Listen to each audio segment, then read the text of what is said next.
Bom, gente, primeiramente, muito prazer. Eu sou a Daniela Base, da Recreio. Eu já queria começar dando os parabéns pelos novos episódios. Eu, particularmente, assisti tudo em uma tacada só. E agora eu tô naquela tristeza, sabe? De fim de temporada. Aí... Mas eu fico muito feliz de estar aqui conversando com vocês hoje. E eu já queria começar assim, o nosso bate-papo falando sobre um assunto que deixou todo mundo muito animado, tanto nas redes sociais quanto aqui em casa, que é a volta do Emicida. E a Recreio, a gente gosta muito ali dos bastidores, né, das curiosidades. E eu queria Sim. saber se vocês podem contar pra gente como que funcionou esse retorno dele para a série. Não, primeiro que o Emicida é um fã de desenhos animados, né? Ele tem um bimbo de Hora da Aventura tatuado no braço. Ele, inclusive, me confidenciou que ele, antes de ser rapper, ele achava que ia ser desenhista. Ele achava que... Inclusive ele desenha. Eu acho que vale a pena depois até vocês fazerem uma matéria com ele sobre isso. É, então, assim, ele já era um fã de desenhos animados, né? E ele já era um parceiro do Cartoon Network também, já tinha feito coisas interessantes com o Cartoon, fez coisas com a Rebecca Sugar, né? Foi um marco pra gente ver, assistir a Rebecca e o Emicida fazendo música juntos. Então, assim, isso já ajudava muito, já era meio caminho andado, né? Então a gente já tinha feito a primeira participação dele, né? Com a batalha de rap. E um dia eu navegando pelo Twitter ali, o Emicida respondeu alguém que tinha colocado algum meme da vovó Juju, né? Porque existem vários. Ele respondeu um dizendo assim: eu ainda terei minha revanche com essa vovó. E aí a gente viu, achou muito legal e respondeu com ele, assim, com uma imagem da vovó Juju falando: cuidado com o que você deseja, bem. E aí, nos bastidores, a gente foi conversar com ele. Falou: e aí, cara, a gente tá justamente escrevendo agora os episódios da quarta temporada. O que você acha? Vamos fazer essa revanche acontecer mesmo? E aí rolou, e aí a gente gravou e foi ótimo. E eu acho que sem dar spoiler, mas acho que é uma redenção também do Cassius Clayton. E foi muito bom retornar esse universo do rap junto com a Vovó Ju e o Homicida. É realmente demais. E assim, a quarta temporada ela acaba se tornando ainda mais especial, porque, né, além do retorno de alguns personagens que o público já conhecia, a chegada de personagens novos, novas histórias, né, nós temos também o 100º episódio, que é um marco assim extremamente importante para qualquer produção, né? E eu queria voltar com vocês um pouquinho lá para a época que Irmãos Jorel foi lançado. Eu queria perguntar se vocês imaginavam que seria possível chegar ao 100º episódio fazendo esse sucesso estrondoso que a série faz. Eu queria perguntar também quais eram as expectativas de vocês naquela época, olhando para trás hoje em dia. Vocês estão satisfeitos com tudo que aconteceu? Super satisfeitos com tudo que aconteceu. E lá atrás realmente eu não imaginava mesmo. Assim. Primeiro porque a animação brasileira naquela época era muito uma aposta, assim, e foi uma aposta do Cartoon Network desde o início. A gente ganhou o pitching do Cartoon Network lá no Fórum Brasil, e o Cartoon financiou um piloto e depois financiou o desenvolvimento. A gente foi fazer a primeira temporada. E a gente, assim, já estava muito feliz com a possibilidade de fazer uma temporada naquela época, sabe? E só que a gente não imaginava o sucesso que faria. Claro, a gente sempre faz querendo o sucesso, mas entre querer e ele acontecer existe uma diferença. Então eu realmente não imaginava que a gente estaria agora no episódio 100, mas também não duvidava, né? Eu acho que a gente sempre fez as coisas com muito carinho, e o Cartoon Network sempre apoiou bastante. Então é, é surpreendente porque a gente, né, chegou aonde a gente sonhava, e a gente conseguiu se manter, mas não é surpreendente no sentido de que os parceiros tão afim e estão produzindo isso com carinho até hoje. Né? Eu sempre digo que uma boa história, um bom projeto, ele passa por bons personagens. E desde o começo, esse sempre foi um aspecto muito forte da propriedade. Então, assim, a gente sempre, quando está fazendo, a gente está também muito mergulhado naquele momento, né, Zé? Quando a gente está criando uma temporada, a gente está muito naquela temporada e desenvolvendo a melhor história que a gente pode, a gente acaba perdendo naquele momento uma visibilidade macro e muito mergulhado no processo. Então, mas é sempre feito com... A fórmula tá aí, né? Bons personagens, boa equipe, então... Não me surpreende a longevidade, ao mesmo tempo que me surpreende considerando o mercado brasileiro e todas as dificuldades de produzir animação, que é um processo muito mais demorado e mais artesanal realmente. Então, assim, é um marco, se é um marco para qualquer show, para uma animação brasileira, eu acho que é um marco maior ainda. E a gente fica muito feliz de fazer parte dessa história. E como vocês dissem, né, como você acabou de falar, Marina, para uma animação brasileira isso acaba sendo ainda maior, um marco ainda muito mais importante. E exatamente por causa disso, eu queria saber, quando vocês perceberam que seria possível produzir o 100º episódio, vocês já tinham, assim, em mente algum assunto que vocês queriam que tivesse nele, né, como... Não vou dar spoiler, mas, assim, tem algumas coisas ali em específico que acontecem no 100º episódio que eu achei genial. Mas como foi toda a preparação para esse episódio tão especial? Zé, eu vou tentar puxar na minha memória aqui, porque isso faz um tempo.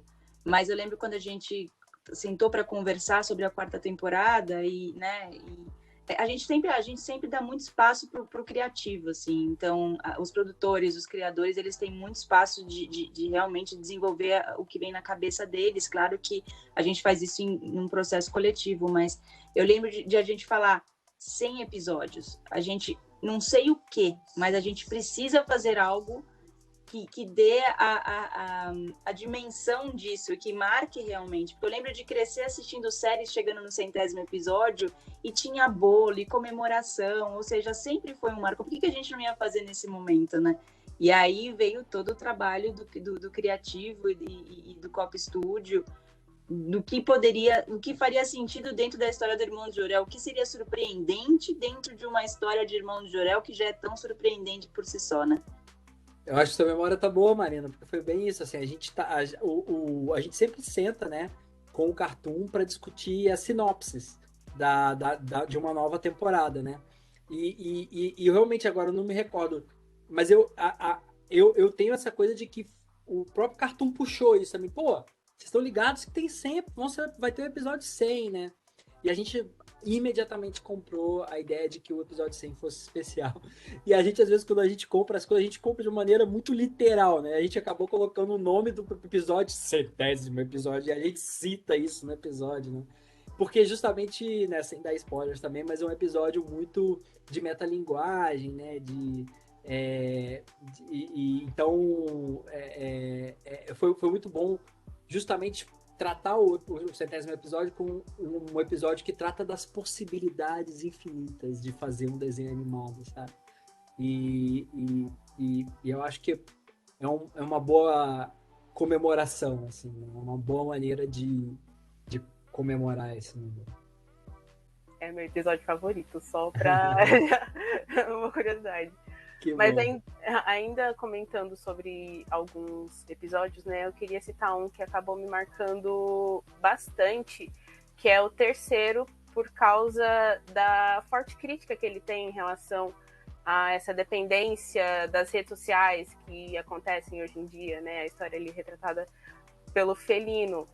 E eu queria saber para vocês, por que é tão importante trazer assuntos tão atuais assim, logo em uma animação que ela tem um público tão amplo, né? Ao mesmo tempo que Irmãos de Jorel, ele pega ali crianças, também pegam adultos e idosos. Eu acho que a gente é muito um produto do nosso tempo e do nosso meio, né? Inclusive a gente falando, como fazer o Irmão de Jorel brasileiro? Basta a gente ser brasileiro e fazer no Brasil. Então, como a gente é o produto do nosso meio e do nosso tempo, a gente está muito inserido nesse momento, né?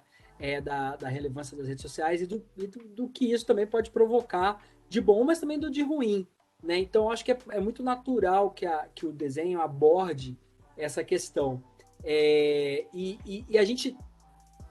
eventualmente o desenho passa uma mensagem? eventualmente sim, mas a gente tenta não ser panfletário ou dogmático ou a gente tenta trazer o assunto à baila, mas a gente tenta não dizer aquilo que é qual seria o caminho correto. A gente não tenta ser uma régua moral do que deveria ser, né? A gente meio que tenta colocar tudo de uma maneira bem humorada, e aí o humor também ele passa por uma visão crítica, né? Então eu acho que isso acontece de uma maneira natural também, apesar da gente não tentar necessariamente passar uma ideia do que como deveria ser. A gente tenta não ser panfletário. Isso para a gente é muito importante, né? Que a gente que o nosso público tire as suas próprias conclusões. E uma coisa que você falou, Daniela, é que a série consegue atingir vários públicos, né? Mas a gente tem sempre em mente qual é o nosso público principal e que a gente tem que falar com esse público e que a gente tem que ser atual para esse público. Eu acho que produzir conteúdo para o público infantil é muito mais desafiador do ponto de vista de todas as transformações do próprio desenvolvimento da criança e das transformações geracionais. Tipo, o mundo muda muito rápido e isso afeta as crianças de uma maneira muito mais rápida. Então não tem como não falar de alguns assuntos que são tão básicos da própria experiência de vida das crianças hoje, né? As redes sociais, por exemplo. Para a gente, da nossa geração que está aqui, que eu imagino que a gente tenha mais ou menos idades aproximadas, a gente é da mesma geração, pode ser um assunto diferente ou um assunto necessário, mas para eles faz parte da dinâmica deles, da vida deles. Então, por que não falar sobre isso e também com a responsabilidade que a gente sempre tem de fazer conteúdo para eles? Então, acho que tudo, somado isso, com irreverência da série, acabam saindo alguns episódios com essas temáticas.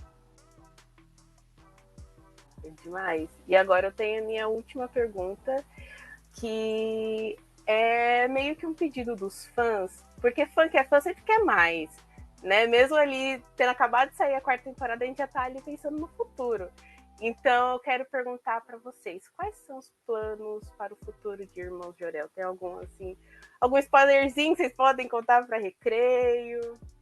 Eu não posso dar spoiler nenhum, mas eu posso te dizer que muito em breve Rafaela vai falar com vocês. Então, assim, vem coisas muito legais aí pela frente, e eu fico quieta, senão a Rafa me mata, mas tem coisa boa vindo. Então vem aí. Mas Irmão de Orel não acabou. Irmão de Orel will return. Já alivia o coração. Bom, gente, para finalizar, eu queria pedir para vocês deixarem um recado para o público da Recreio para conferir os novos episódios e a 4ª temporada. Bem, olá pessoal da Recreio, que legal estar aqui com vocês. Espero que vocês continuem assistindo Irmão de Jorel e assistam tudo que puder lá no Cartoon Network e também todas as temporadas completas na HBO Max. Oi, pessoal da Recreio, aqui é a Marina Felipe e eu espero que vocês se divirtam tanto assistindo aos novos episódios de Irmão de Jorel quanto a gente se divertiu fazendo. Aproveitem tanto no Cartoon Network quanto na HBO Max.